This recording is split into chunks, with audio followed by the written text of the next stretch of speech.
Tú eres la fuente de mi vida, el anhelo de mi corazón, Señor.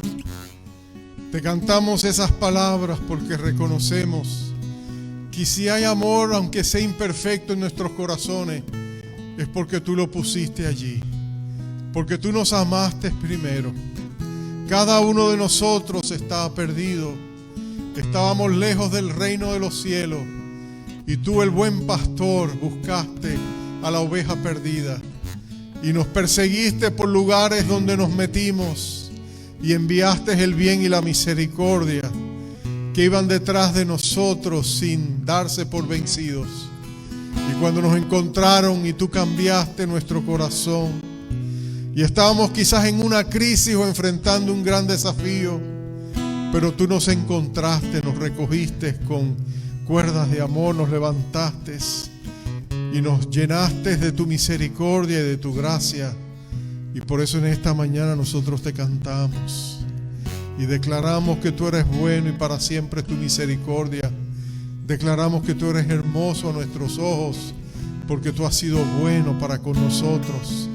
Y en esta preciosa mañana tu iglesia, que fue comprada con la bendita y santa sangre de tu Hijo, Señor, levanta un clamor de alabanza y de victoria, porque sabemos que pase lo que pase, nada ni nadie nos podrá separar del amor de Dios que es en Cristo Jesús, Señor nuestro. Somos amados por la eternidad, con amor eterno nos amaste, y por eso en esta mañana tu iglesia dice: bendito sea el nombre de nuestro gran Señor. A ti te damos la alabanza por los siglos de los siglos. Y la iglesia de Cristo dice: amén, amén y amén. Bendito sea el nombre del Señor. Agradecemos al pastor Gino, a la hermana Lilian por esas hermosas alabanzas. Buenos días, mis amados hermanos, Dios les bendiga. ¿Cómo están? Están más o menos bien, quizás con frío, ¿verdad que sí? Ha llegado el frío a las cuerdas vocales, ¿verdad? Y nos ha dejado un poquito cohibidos pero qué alegría verlos. Salude al hermano, a la hermana que está a su lado. Déjele saber que él y ella están bien amadas o amados por nuestro gran Señor.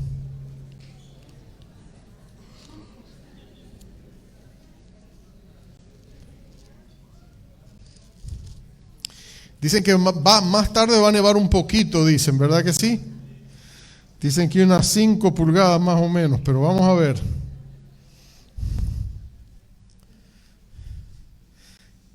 Gloria a Dios. Bueno, en días con que hace mucho frío, como que la gente se guarda, ¿verdad que sí? Y eso incluye a la gente no tan buena, así que hay algo bueno siempre en todo, ¿no es cierto? Les invito a abrir sus Biblias a la carta del apóstol Pablo a los Filipenses. En estas próximas semanas quisiera pasar algunos domingos en esta preciosa carta. El tema de esta serie va a ser pase lo que pase. Hay un verso, el verso 27, que vamos a leer en un momento. Hay una palabra que en nuestra versión se traduce solamente. En la nueva versión internacional y otras versiones se traduce pase lo que pase.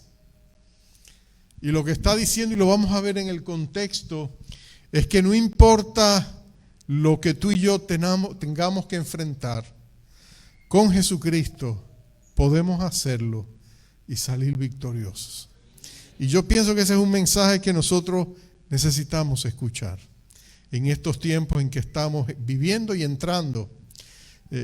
Vamos a confiar en que las promesas de Dios son fieles y verdaderas y tú y yo podemos agarrarnos de Él.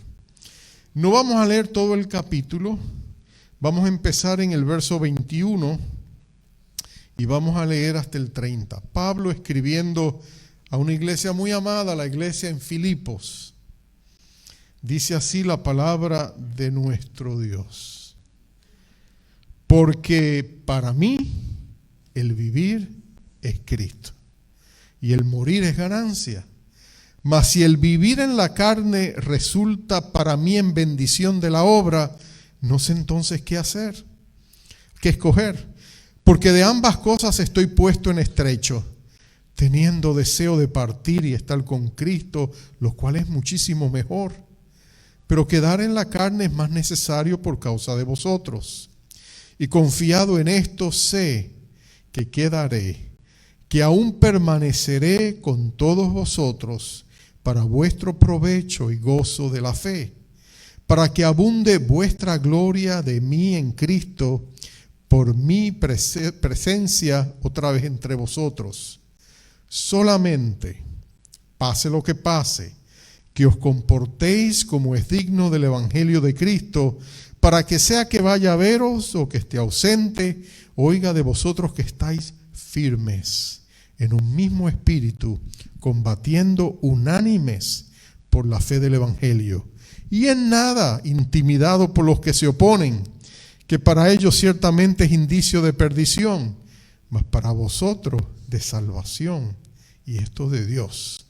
Porque a vosotros os es concedido a causa de Cristo, no solo que creáis en Él, sino también que padezcáis por Él, teniendo el mismo conflicto que habéis visto en mí, y ahora oís que hay en mí.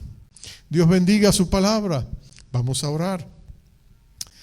Padre amado, en esta bendita hora, qué consolador es saber que estamos en tus manos, en el hueco de una mano poderosa, que tú mismo eres nuestro refugio, que tú eres nuestro amparo y nuestra fortaleza, nuestro pronto auxilio en la tribulación.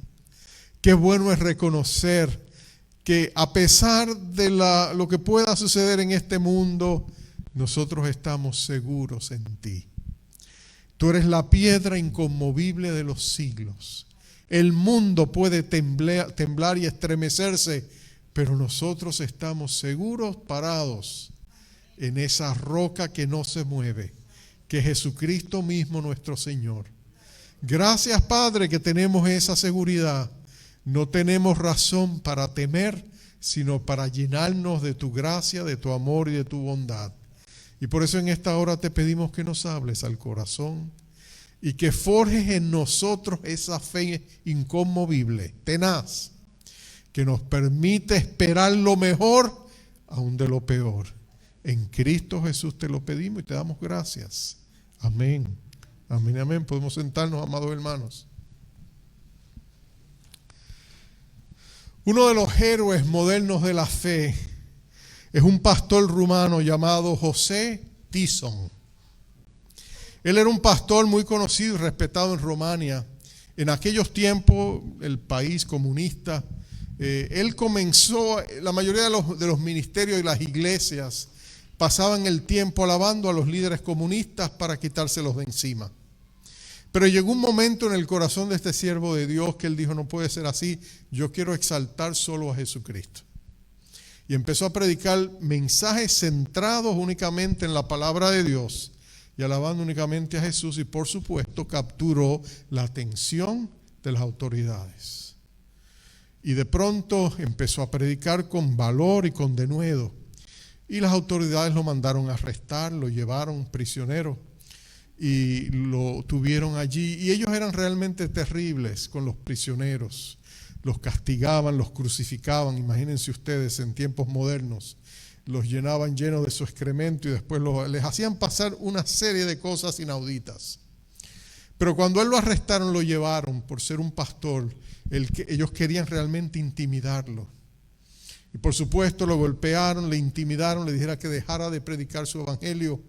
Y finalmente uno de los coroneles que estaba con él, un hombre sin conciencia, inescrupuloso, sacó su revólver, se lo puso en la sien y le dijo a Joseph Tyson, le dijo, mira, tú sabes que yo te puedo matar aquí ahora, si tú no haces lo que te digo.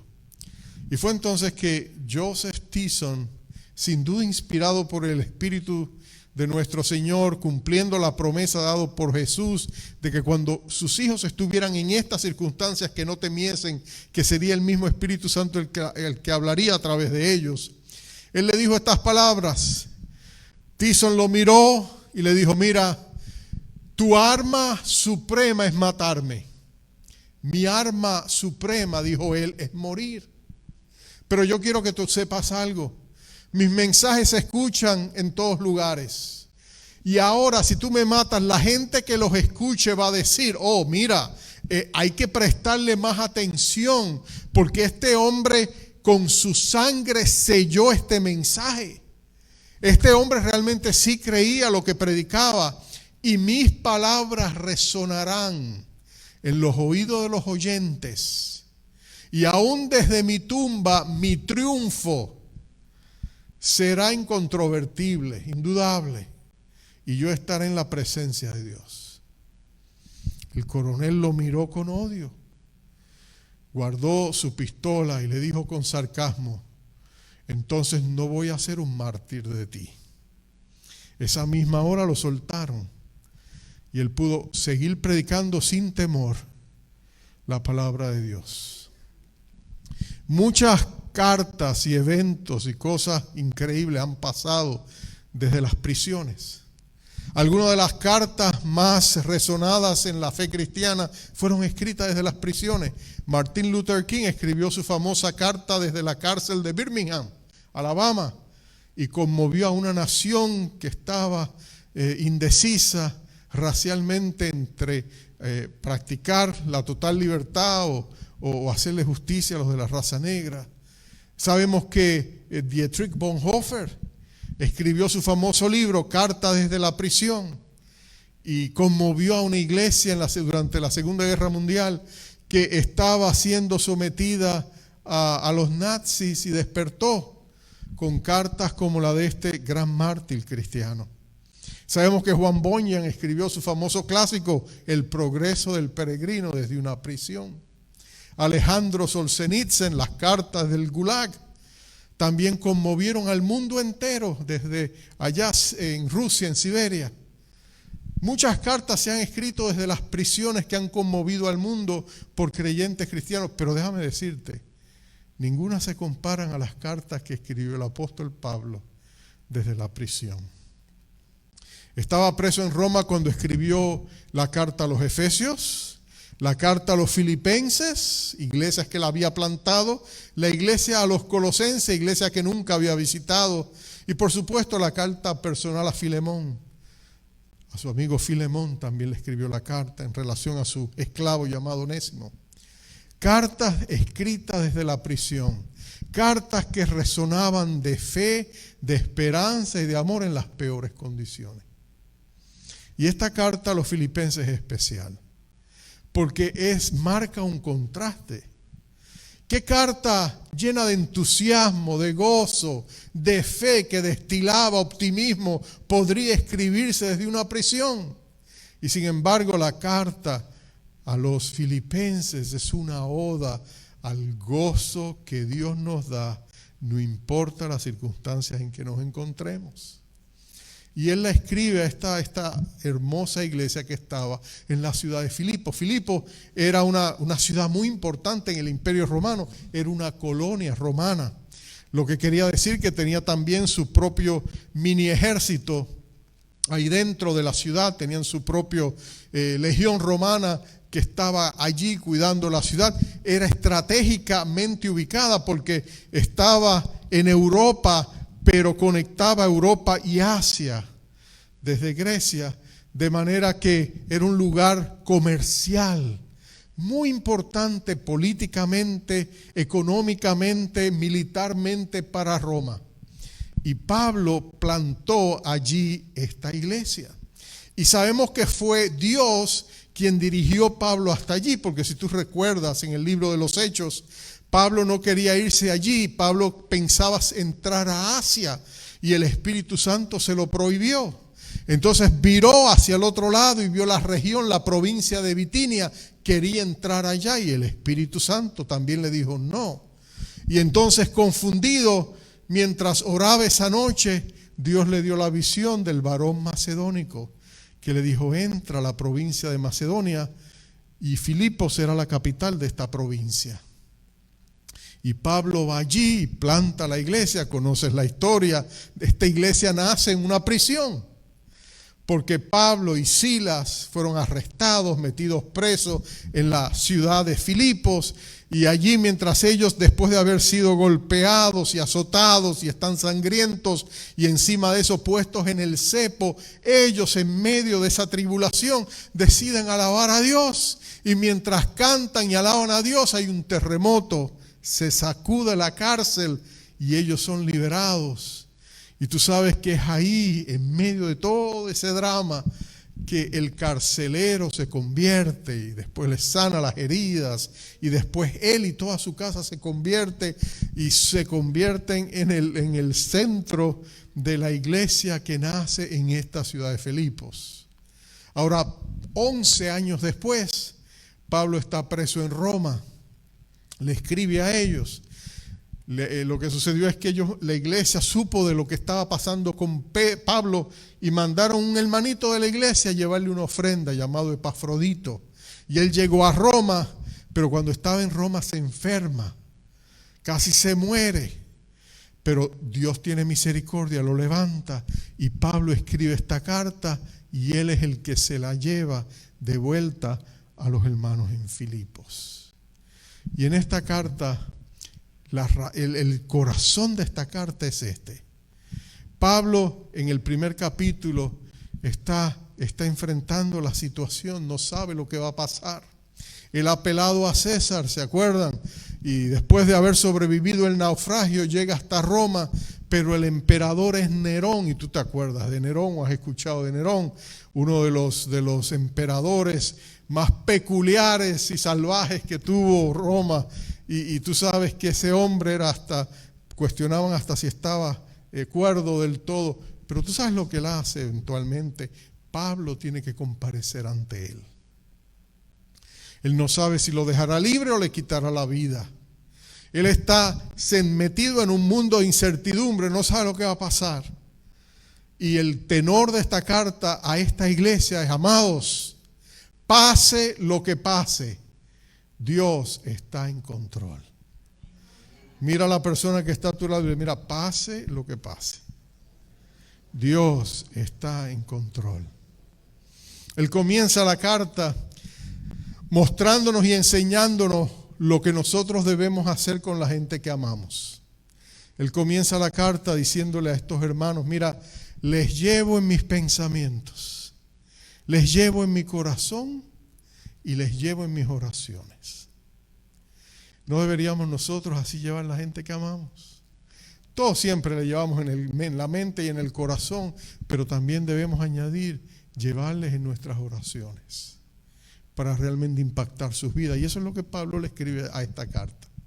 Escribe en esta carta, le dice a los hermanos de la iglesia de Filipos: mire, yo les llevo a ustedes mis pensamientos, recuerdo la obra que Dios hizo en ustedes, les llevo en el corazón porque les amo a ustedes con el entrañable amor de Jesucristo. Y por supuesto les llevo en mis oraciones porque oro por ustedes todo el tiempo. Y entonces Pablo entra de lleno en la carta, en ese primer capítulo, y les dice lo que está pasando. Está preso, pero que su encarcelamiento ha redundado en que el evangelio se haya dado a conocer. Algunos con buenas intenciones lo han predicado, otras no tan buenas motivaciones, pero a Pablo lo que le importa es que el nombre de Jesús es exaltado. Y entonces él les va a decir a ellos, y este es mi primer punto, que cuando enfrentamos diversas pruebas, hay 3 cosas que tú y yo tenemos que recordar. Que cuando estamos en medio de circunstancias turbulentas, hay 3 cosas que tú y yo debemos recordar. Son como 3 herramientas que debemos poner en nuestras cajitas de herramientas. Yo no sé cuántos de ustedes varones tienen en su casa una cajita de herramientas, ¿verdad que sí? Y esas herramientas, usted tiene lo clásico y lo necesario, ¿verdad que sí? Posiblemente tienen un martillo, ¿verdad que sí? Para derrumbar. Y por supuesto tienen destornilladores y algunas herramientas para hacer lo que es necesario hacer en la casa, ¿verdad que sí? En una emergencia. Bueno, nosotros en esta cajita de herramienta espiritual necesitamos 3 herramientas, y yo quisiera darte 3 herramientas. La primera es esta: recuerda que no importa lo que estemos viviendo, nuestra relación debe estar por encima que nuestra circunstancia. Nuestra relación sobre la circunstancia. Pablo está preso. aunque es un arresto domiciliario, no lo han metido en la terrible prisión en Roma, está arrestado y tiene libertad para escribir estas cartas, aún así no tiene libertad. Pero aún allí él recuerda por qué está allí, y en medio de la incertidumbre que está por cernirse sobre él, él sabe con quién está conectado. Y por eso él le dice a los hermanos: para mí el vivir es Cristo. Yo sé que saltamos a añadirle lo que él dijo después: y morir es ganancia. Pero vamos a presentar solamente esa verdad. Para mí el vivir es Cristo.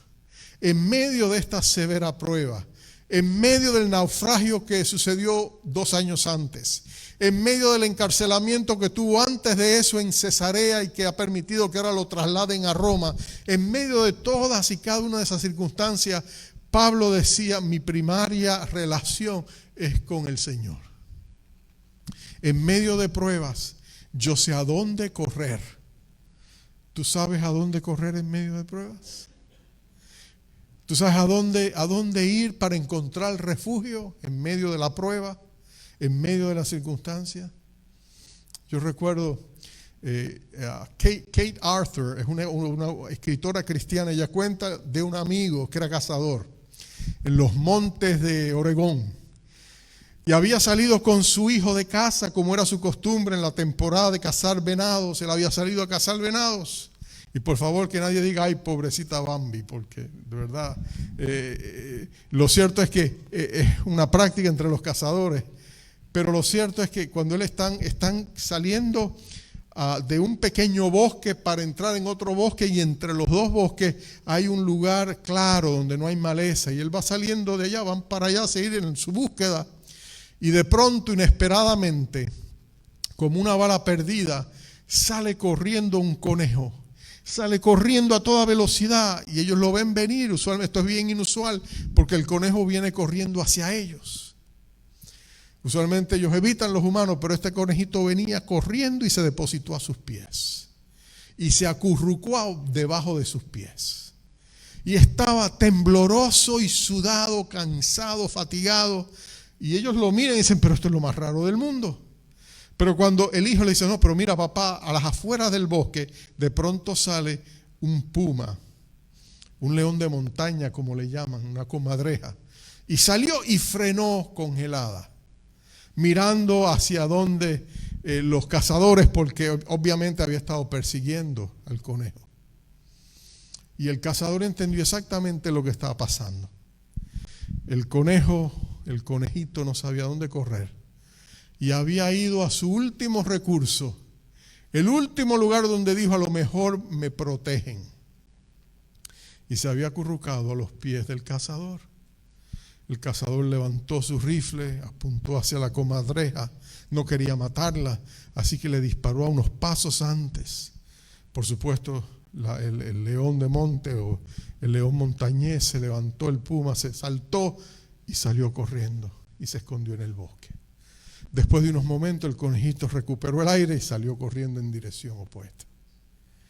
Si los animales saben a dónde correr en tiempos de dificultades, ¿a dónde tú y yo vamos a correr cuando enfrentamos nuestros contratiempos y dificultades? Hay un solo lugar a donde ir y es Jesús. Y él corre, Pablo corre hacia Jesús. Y él dice: yo me conecto con Jesús porque para mí el vivir es Cristo. Eso significaba que él llevaba a Jesús en sus pensamientos. Él llevaba a Jesús en su corazón.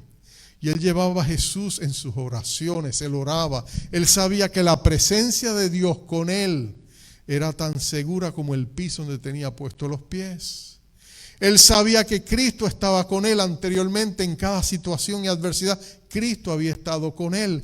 Cuando había pasado un contratiempo en Corinto y lo habían arrestado y también estaba en problemas, él tuvo aquella visión del Señor que vino a él una noche y le dijo: no temas, Pablo, yo estoy contigo.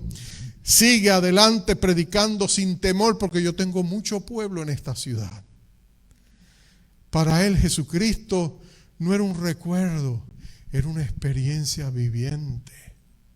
Él sabía que Jesús estaba con él. Él sabía que Jesús estaba en él. Él sabía que Jesucristo estaba por él. y él podía asirse de esa realidad. Jesús, ayúdame. Yo sé que tú estás conmigo, era su oración.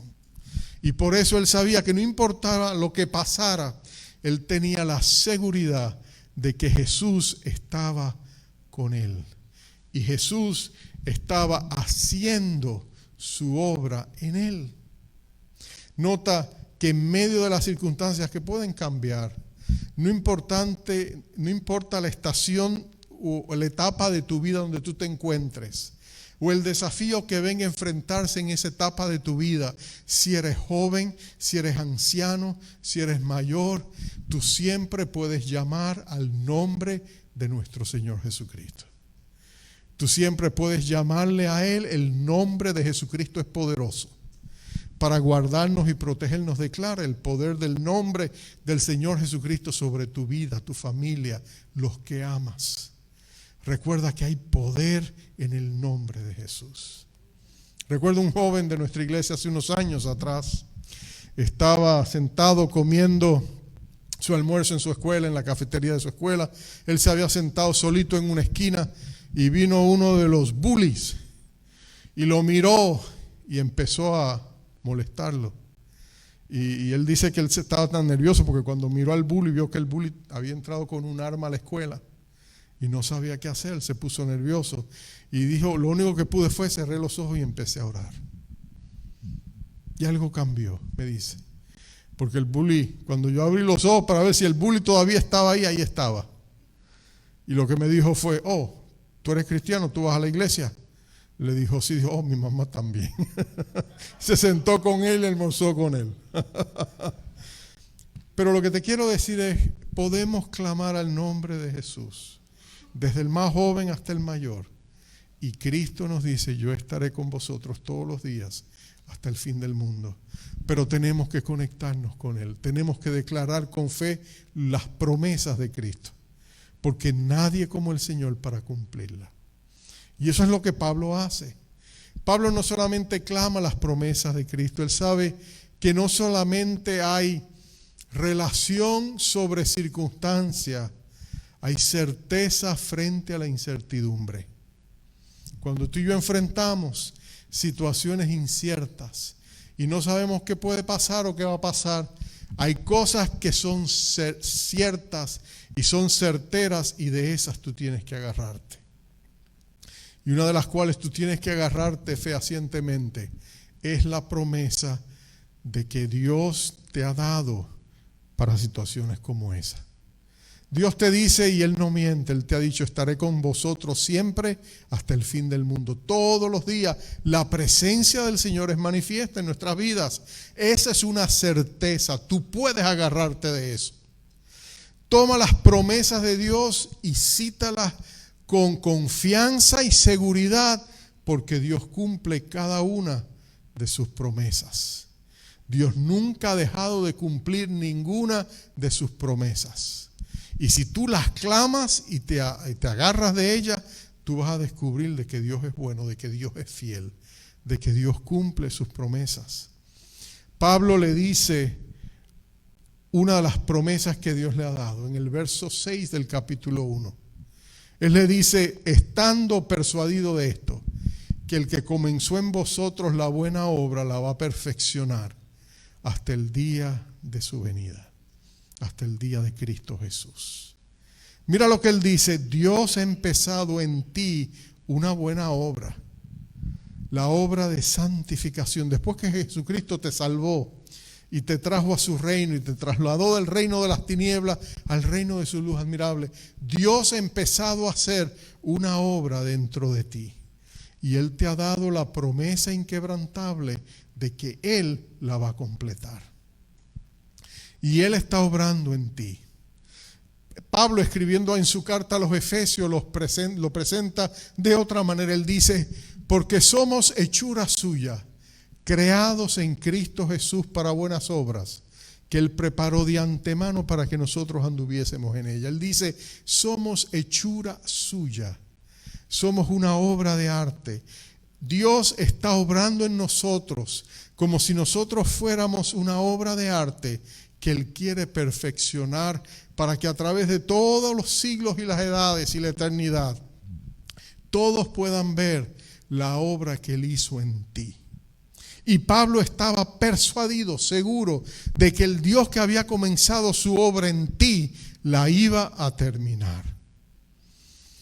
Porque Él tiene el poder para hacerlo, tiene la voluntad para hacerlo, y lo que Dios se dispone a hacer, nada ni nadie le puede estorbar. Tal es el poder. ¿Quién puede estorbar lo que Dios va a hacer? Y lo otro es que cuando Dios, el gran artista, hace su obra en nosotros, la palabra hechura significa obra de arte.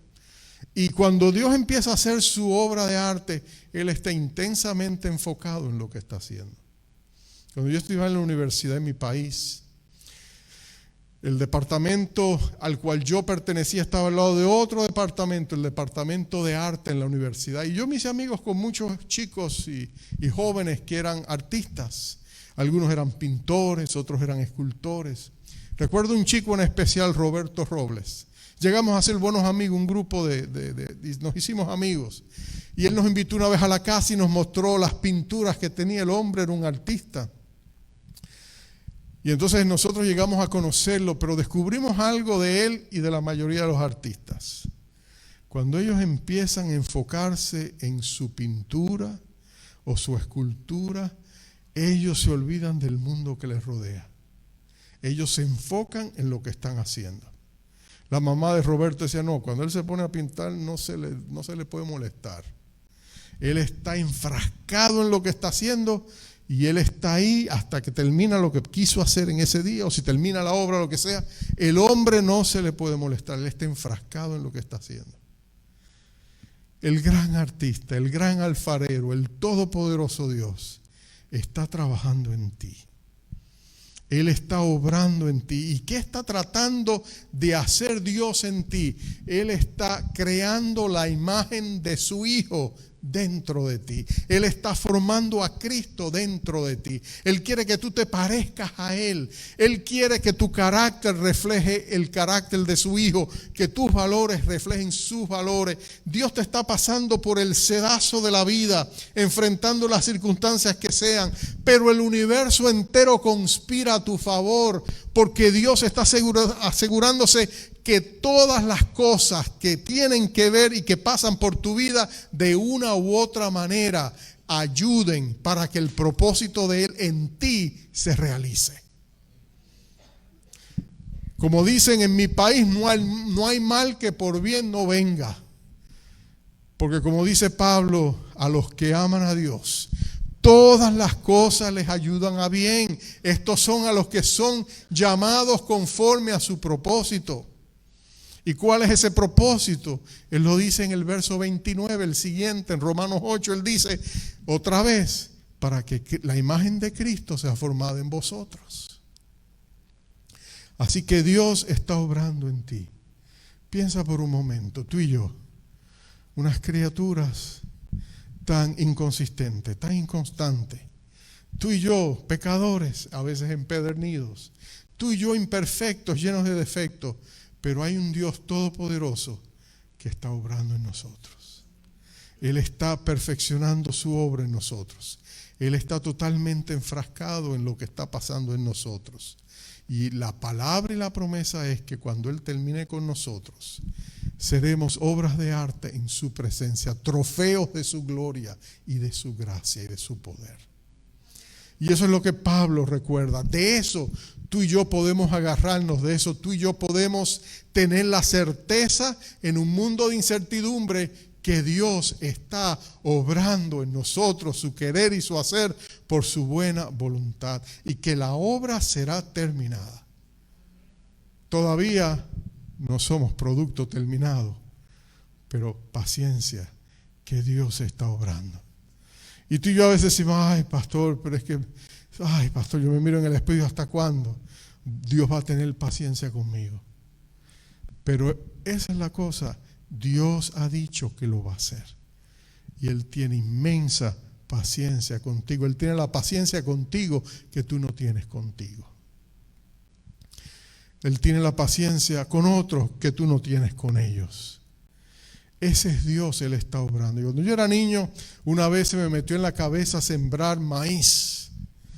Y yo quería sembrar maíz, así que fui, seguí todo lo que me dijeron que tenía que hacer el hueco, meter el maíz, las semillas, y tenía que empezar a rociarle. Yo fui muy fiel regándola todo el tiempo. Pasaron varios días y no pasaba nada. Y yo decía, estoy perdiendo el tiempo. Así que ya cuando impacientemente no pude aguantar más, escarbé lo que había sembrado y lo saqué. Y tristemente descubrí que sí, el tallo había comenzado a salir y las cosas habían comenzado a crecer, pero mi impaciencia las mató. Pero nota esto, Dios ha empezado una obra en ti, quizás tú no la ves, pero confía, porque Dios va a terminar la obra que ha empezado en ti. ¿Qué hacemos tú y yo entonces? Tú y yo nos conectamos con Él, tú y yo buscamos su rostro, tú y yo clamamos sus promesas. Tú y yo le pedimos a Dios que siga obrando en nosotros. Tú y yo descansamos en su amor, confiamos en las promesas de su pacto, creemos su palabra. Y tú y yo sabemos que la buena obra que Él ha comenzado, Él la va a perfeccionar, porque Él es bueno, porque Él es fiel, porque Él lo ha dicho.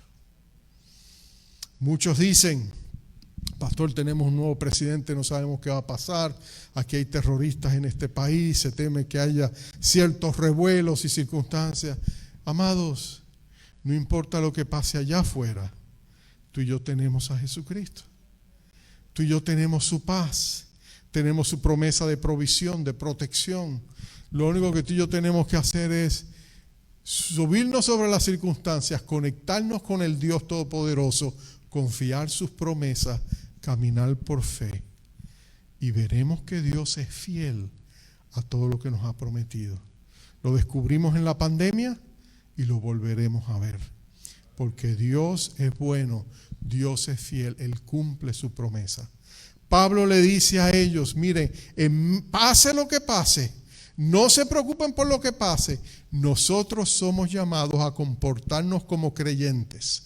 Y eso significa caminar por fe, depender de Dios, creer sus promesas, vivir a la altura de nuestro llamado como creyentes.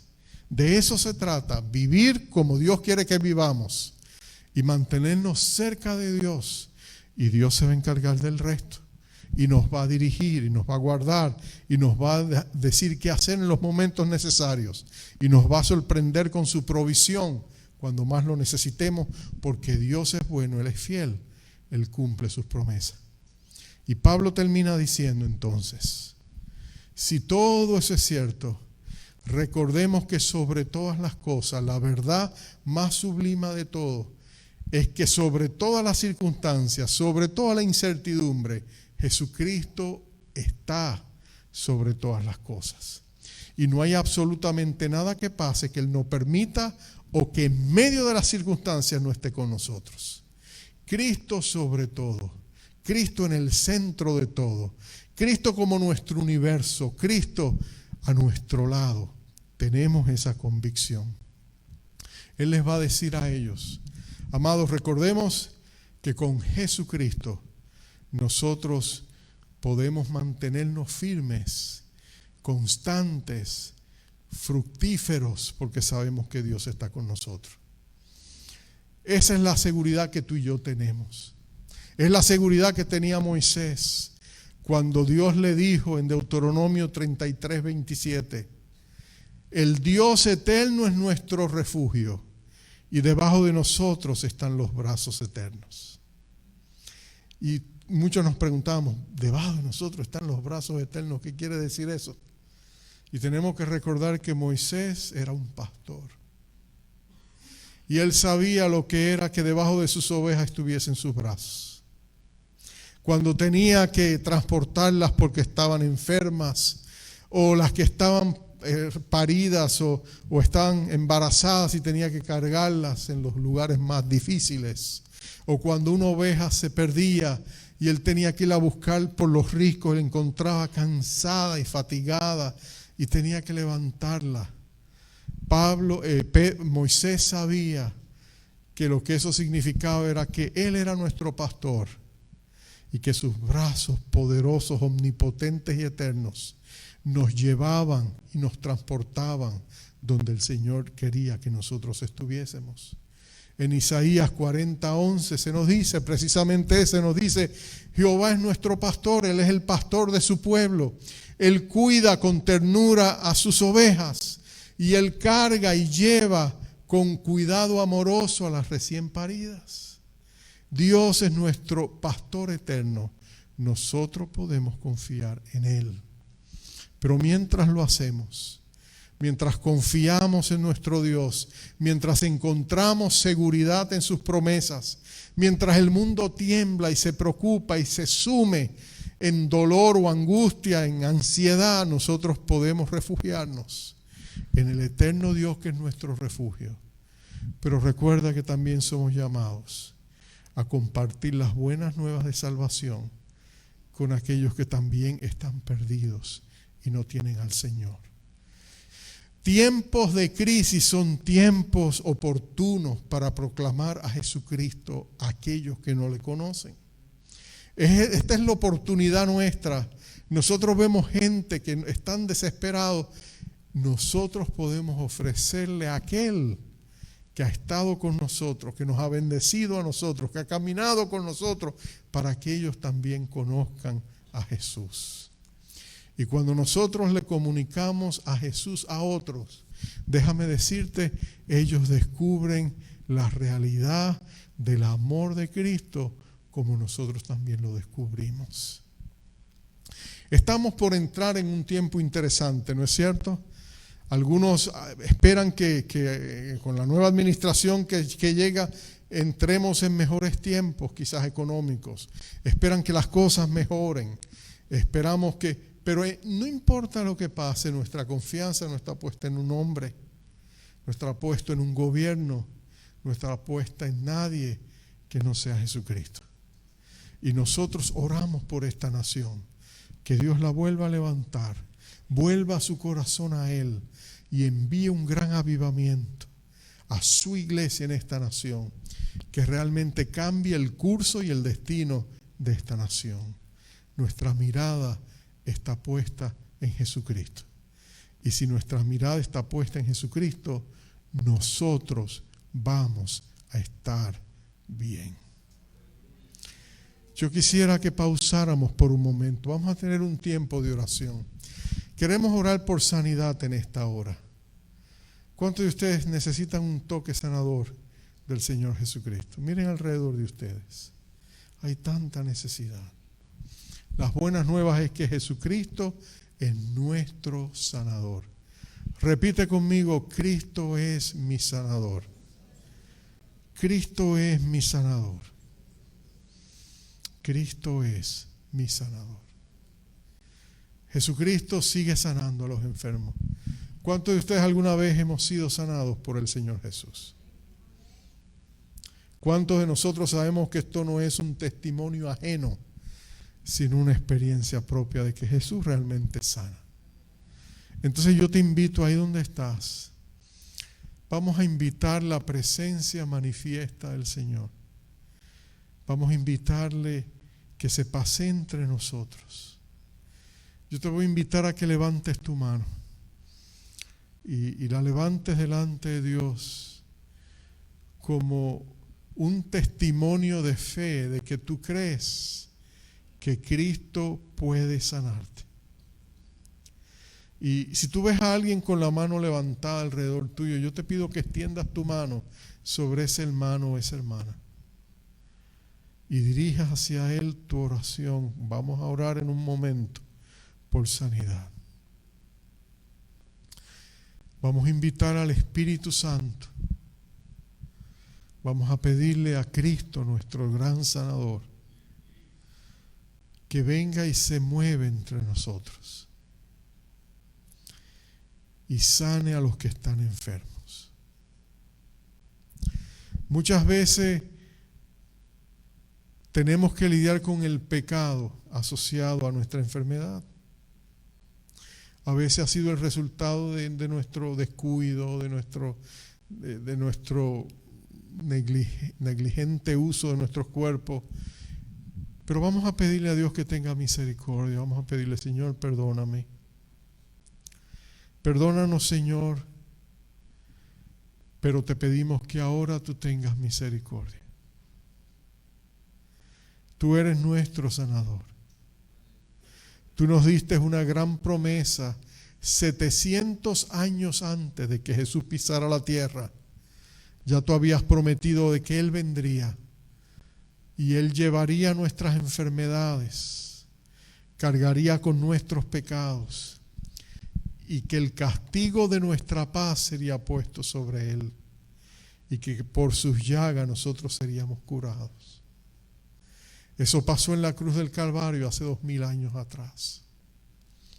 Allí Él llevó nuestros pecados, llevó nuestras enfermedades, padeció y llevó nuestras dolencias.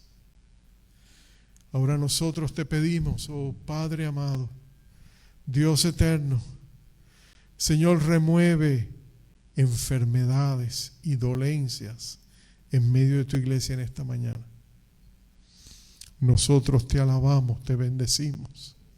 Invocamos tu poderoso nombre. Hay poder en el nombre glorioso de nuestro Rey Señor Jesucristo. Hay poder para sanar. Padre, reprende toda enfermedad, todo espíritu de enfermedad en el nombre poderoso de Jesucristo. Señor, nosotros pedimos que tú sanes en esta hora. Muévete con poder, con tu gran amor y misericordia. Oh Señor, en el nombre de Cristo Jesús, sana en este momento. Espíritus de enfermedad tienen que irse en el nombre poderoso de nuestro Rey Jesucristo. Fuera de nuestros cuerpos, váyanse a los pies de Jesús en esta hora. Y nosotros declaramos sanidad. Oh Dios, muévete con poder. Espíritu Santo, reprende toda enfermedad, sácala de aquí y restaura nuestros cuerpos. Trae sanidad a nuestros miembros. Oh Padre, repara lo que necesita ser reparado, pero sánanos en el nombre poderoso de nuestro Rey Jesucristo. Nosotros creemos que Jesús sana. Señor, vamos a darte gracias por la sanidad que tú has hecho en esta hora, Padre. En el nombre poderoso de Jesucristo vamos a movernos en fe. Vamos a creerle a Dios. Señor, nosotros declaramos sanidad en el nombre de Cristo Jesús. No miramos nuestros órganos, no miramos nuestros síntomas. Te miramos a ti y decimos, estoy sano, estoy sana. En el nombre poderoso de Jesucristo. Gracias, Señor. Gracias, Padre. Gracias, Señor. Tú sigues siendo el mismo de ayer, hoy y por siempre. Bendito sea el nombre de nuestro Rey Jesucristo. Él es nuestro sanador. A ti sea la gloria, solamente a ti, oh Dios. Gracias por lo que has hecho, lo que estás haciendo y lo que vas a hacer en Cristo Jesús. Y la iglesia de Cristo dice, amén, amén, amén. Vamos a darle un aplauso a nuestro Rey, Señor Jesucristo. Bendito sea su nombre. Bendito eres, Señor. Sacerdotal Cristo, Jehová te bendiga y te guarde. Jehová haga resplandecer su rostro sobre ti y tenga de ti misericordia. Jehová alce sobre ti su rostro y ponga en ti paz. Dios los bendiga, amados.